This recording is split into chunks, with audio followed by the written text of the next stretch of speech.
আসসালামু আলাইকুম এভরিওয়ান। আমি আজকে যে খিচুড়িটা রান্না করেছি এটা ভুনা খিচুড়িও না, আবার লেটকা খিচুড়িও না। খিচুড়িটা একটু আঠালো আঠালো হয়, খেতে ভীষণই মজাদার হয়। আমার তো খুবই পছন্দের একটা খিচুড়ি। এই খিচুড়িটা রান্না করার জন্য একটা ট্রিক ফলো করতে হয়, চলুন তাহলে আপনাদের সাথে শেয়ার করি।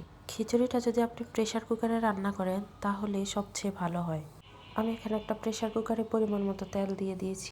তেলটা যখন হালকা গরম হয়ে গেছে তখন আমি কিছু গরম মশলা অ্যাড করে দিয়েছি। গরম মশলাগুলোকে 1 মিনিটের মতো ভেজে আমি পেঁয়াজ দিয়ে দিই। পেঁয়াজটাকে হালকা বাদামি কালার করে ভেজে নিয়ে দিয়ে দিলাম 1 টেবিল চামচ আদা বাটা, 1 টেবিল চামচ রসুন বাটা।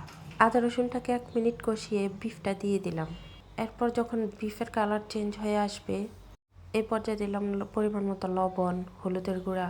প্রথমে হলুদটাকে একটু বিফের সাথে কালার ধরে এরপরে দিয়ে দিলাম মরিচের গুঁড়া, জিরা, গোলমরিচ এবং ধনিয়ার গুঁড়া।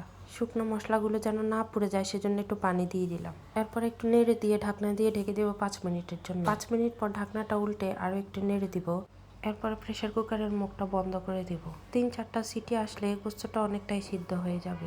এরপর প্রেসার কুকারটা ঠান্ডা হলে ঢাকনাটা খুলে নিব। খুলে একটু নেড়ে দিয়ে এরপর অ্যাড করে দিব 1.5 কাপ পরিমাণ চাল। চালটাকে প্রথমে গোস্তটার সাথে একটু মিক্স করে নিব। এরপরেই 1 কাপ পরিমাণ মুগ ডাল, মশারির ডাল ধুয়ে রেখেছিলাম, এটা অ্যাড করে দিব। নর্মালি এই হিসাবে 4 কাপ পরিমাণ পানি দিলে এটা একটা ঝরঝরে খিচুড়ি হতো, কিন্তু আমি এখানে 5 কাপ পরিমাণ পানি দিয়েছি। এতে খিচুড়িটা একটু আঠালোও হবে, ভিজা ভিজাও থাকবে, খেতেও ভীষণ মজাদার হয়।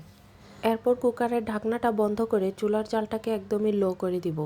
এই পর্যায়ে সিটি দেওয়ার কোনো প্রয়োজন নেই। যখন দেখবেন যে সিটি আসবে ভাব, তখন চুলাটা অফ করে দিবেন। কুকারটা ঠান্ডা হয়ে গেলে কুকারের মুখটা খুলে নেবেন।